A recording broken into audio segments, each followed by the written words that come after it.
If you're feeling like a hostage, totally stuck with an insurance agency that you're with because they won't release your contracts, I hate to say it, guys, but you've most likely been manipulated to join a multi-level marketing insurance agency. I'm Doug Massey, and today I'll be going over a totally actionable step-by-step process that's designed to help you to get your contracts released from the agency that you're with so that you can, well, not only escape, but flourish with a legitimate insurance agency who actually gives you at least 100 to maybe 110+% first year commission levels right from the start and doesn't lie to you about one thing or another. You know, the culture is cool and doesn't feel like being part of a cult. And before we get into step one, if you'd like a copy of both the I Am Your Policy and the Guarantees of Whole Life Insurance printouts, that way you can actually use these during your life insurance and or final expense sales presentation, stick around to the end of the video and I'm going to show you how to get both of these guys for yourself. All right, let's jump right into it. Step one,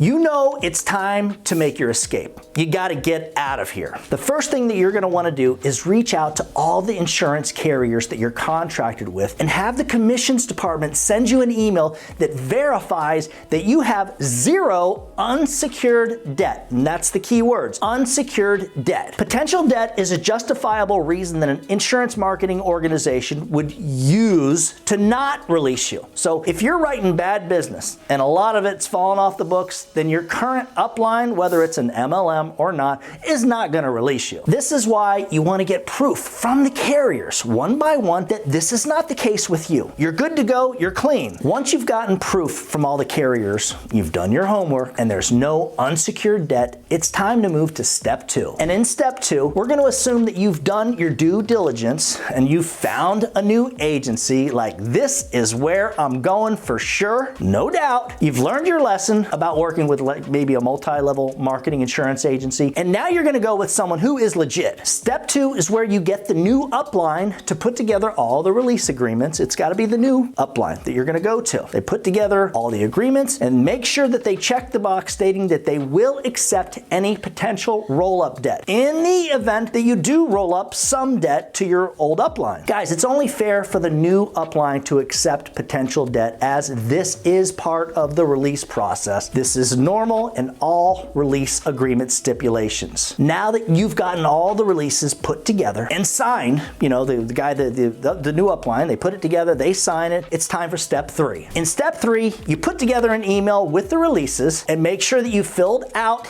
and signed your part of all the releases. That way it's easier for the old upline. They're going to need to see that everyone else has signed before they sign, or send it up to the owner of the agency. A lot of times that's what they're going to have to do. You're going to send it to your upline and they're going to have to send it to like the main person in charge. So in step three, you've got the email right together with the releases. It's all set up and a short statement requesting a release. So you got that email. You're ready to send it to the new upline. Don't send it. Wait, hold on. Don't send it yet.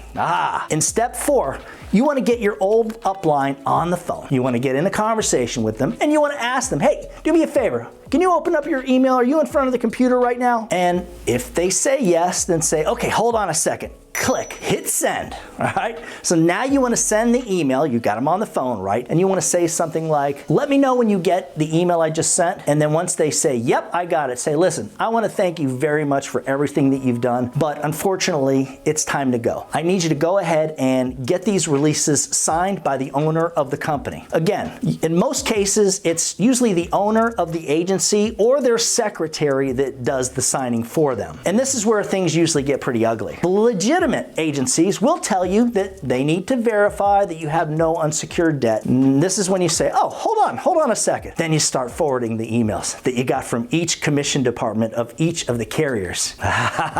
You see where I'm going with this. No excuses, no nonsense. Each email states that there is zero unsecured debt and no release should be turned down. Let me put it that way. There's no reason for them not to sign. And I would be specific on this. I mean, Mention the exact Facebook groups, maybe the insurance forums. It used to be a better place than back in the day than it is now. Ripoffreport.com, scamrisk.com, like name them. Make sure they know that if they don't release you, you're not playing games anymore, there's gonna be some trouble. Even mention that you're gonna be making a YouTube video about them and how they won't release you, and you're gonna make sure everybody sees that. Step 6, make them want to release you. Haha. Look, you've already threatened them, right? I mean, they're doing something horrible, unethical. You gotta get that in your head. You need to step up and threaten them if need be. But let's say another 3 or 4 business days goes by and nothing. Well, to me, this is when you wanna do everything you can so that they just wanna get rid of you.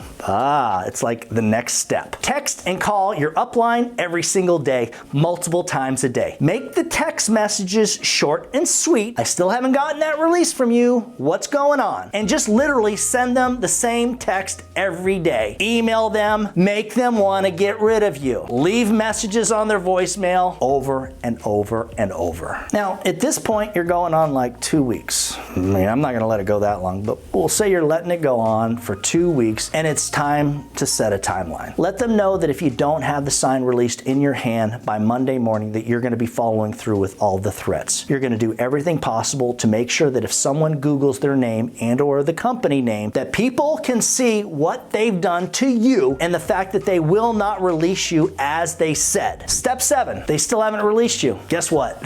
Now, you either gotta move on and accept that you're gonna have to go 6 months without writing the carriers that you've recently written, or you need to follow through with your threats and still accept that they'll never release you, but at least you've exposed them for who they are. Honest to God, guys, I feel like a big fail in our industry is that not enough people expose these low-life dirtbags. At this point, they've sent you a message basically saying that they would rather you lose everything and end up living under a bridge than to potentially succeed with another agency. I mean, they're not really saying that, but they kind of are. And the crazy part is how the insurance carriers allow this type of unethical behavior. Man, I get emotional about this. It makes no sense. I mean, imagine if you were like, I don't know, a cook at a local Mexican restaurant and you gave them your 2 weeks notice and they told you that you weren't allowed to go work at any other Mexican restaurant for like 6 months. I mean, think about it. That's what they're doing for 6 months. Dude, this would be all over the news, on CNN, all over Facebook. The owners of that Mexican restaurant would be villainized. And by right, they should be too. I mean, think about it. Non-competes are now illegal. I don't know if you realize this. A new rule was passed by the FTC stating that non-competes cannot be accepted, cannot be used, they're useless. And you know, the thing is, in the insurance industry, for some reason, there is this old school allowance to be unethical mentality that for some has become acceptable and just part of the insurance industry. Let me assure you, I have fought against this type of nonsense and argued about this for years, and here we are 15 years later, and I still feel like the insurance carrier should not condone this. If the new agency accept the potential consequences, that the insurance carriers should be in charge of releasing agents. I mean, at the end of the day, it kind of shouldn't even be left to the original IMO to do the release. I mean, the insurance carriers should say, hey, they don't owe you no money, what's the problem? But no, that's not how it is. They let these shady IMOs handle this at their discretion. Kind of like putting a kid in charge of the candy store, if you know what I mean. If you'd like a copy of the I Am Your Policy and the guarantees of whole life insurance that I mentioned at the beginning of the video, just email me at doug@ufesonline.com. If you'd like more information on our remote final expense sales appointments and inbound calls platform, yeah, you're gonna get inbound calls too. Just shoot me an email at that same address. As always, when you put the needs of your clients first, everything else will usually fall right into place. Now, get out there or get on that headset, whatever you do. Make sure that you do something good for someone else today. Happy hunting.